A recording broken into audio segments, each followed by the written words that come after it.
ঘোরাঘুরি ছাড়া কোনো কথা নেই। আমার লাইফ মানে ঘোরাঘুরি, মানে প্রচুর পরিমাণে ঘুরতে হবে। তো এখন বাজতেছে প্রায় 12:15টার মতো, রাত 12:30 আরকি। তো ঠিক এই 12:15 মানে রাত 12:15টায় রেডি হয়ে বেরিয়ে গেলাম মাওয়ার উদ্দেশ্যে ইলিশের লেজের ভর্তা খাওয়ার জন্য, আর বেগুন ভাজা আর ইলিশ ভাজা। তো এই নিয়ে মোট মাওয়াতে 4বার যাওয়া হয়েছে। 4বারে বাকি 3টা রেস্টুরেন্টে খাইছি। খাবার মাশাআল্লাহ খুবই ভালো ছিল। আর এইবার যাইয়া মানে কি পরিমাণ বাছাবাছি করছি কোনটাতে খাবো, কি করব না করব, বেশি পরিমাণে বাঁচতে যাই মানে কপাল, মানে এরকম দুর্দশা হয়েছে খাবারের, মানে কি বলবো আর কি। তো যাই হোক, খাবারে কি হয়েছে না হয়েছে ওইটা পরে বলতেছি, দেখতে থাকুন ভিডিওটা। আর এই তো আমরা বেশি বাছাবাছি করতে যাই, এই যে দেখতে পাচ্ছেন কাঁচা লঙ্কা, এটাতে ঢুকছিলাম। আর এই রেস্টুরেন্টে ঢোকার সাথে সাথে মানে গেটের সাইডে এরকম একটা প্লেস ছিল যেখানে আপনি ছবি তুলতে পারবেন, মানে ফটো জোন বলতে আর কি, এরকম একটা প্লেস ছিল।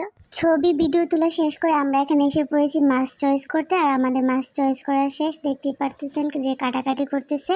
আমাদের দুইটা মাছ নিয়েছে 2900 টাকা, মানে 100 টাকা কম, 3000 টাকা। যেহেতু আমরা মানুষ ছিলাম 5 জন, তাই বেগুন নিছি 2টা আর মাছ নিছি 2টা, ইলিশ মাছ আর কি। তো এগুলোর এখন কাইটা কুইটা ভালো করে ধুয়ে টুয়ে প্রসেসিং করে এই তো দেখতে পাচ্ছেন ভাজা প্রায় শেষ। তো এবার আমরা ভিতরে ঢুকতেছি রেস্টুরেন্টে। মানে এই পাশে ছিল নন এসি আর ভিতরে ছিল এসি রুম, মানে ভিআইপি আনভিআইপি আর কি। তো ভিআইপির ভিতরে হইতেছে, মানে আপনারা একটু দেখে নিন ভিআইপির অবস্থা। এই যে এটা হচ্ছে ভিআইপি। আর এই যে এখানে বসে একটু ডং করতেছিলাম, পিক তুলতেছিলাম, ভিডিও করতেছিলাম।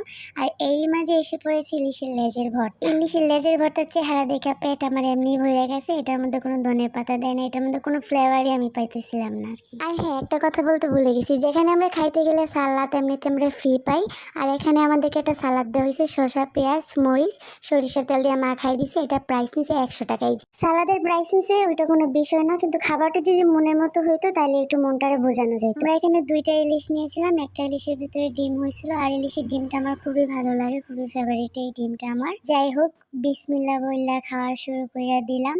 যখন আমি ভর্তা দিয়ে এক লোকমা ভাত আমি আমার মুখে দিয়েছি, বিশ্বাস করেন আমার খাওয়ার রুচি উঠে গেছে। আর এই তো খাওয়া দাওয়া শেষ, কি আর কোনো রকম খাওয়া দাওয়া করে সবাই এখান থেকে উঠে পড়ছি।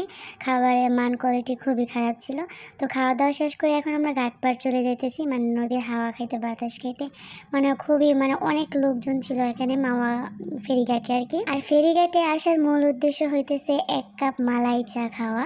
তাদের এখানে মালাই চাটা আমার কাছে খুবই ভালো লাগে, মানে এক কথায় অসাধারণ লাগে আমার কাছে। কার কাছে কেমন লাগে তা আমি জানি না। তো এই তো মালাই চাটা খাওয়া শেষ করে বাসার উদ্দেশ্যে রওনা দিব, ফজরে আজান দিয়ে ফেলবে একটু পর। তো এই তো গাড়িতে উঠে এমন একটা লম্বা ঘুম দিব, এক ঘুমে একদম বাসার সামনে যেয়ে পৌঁছাবো। তো আজকের এই ভিডিওটা এই পর্যন্ত ছিল। আল্লাহ হাফেজ, বাই বাই, টাটা।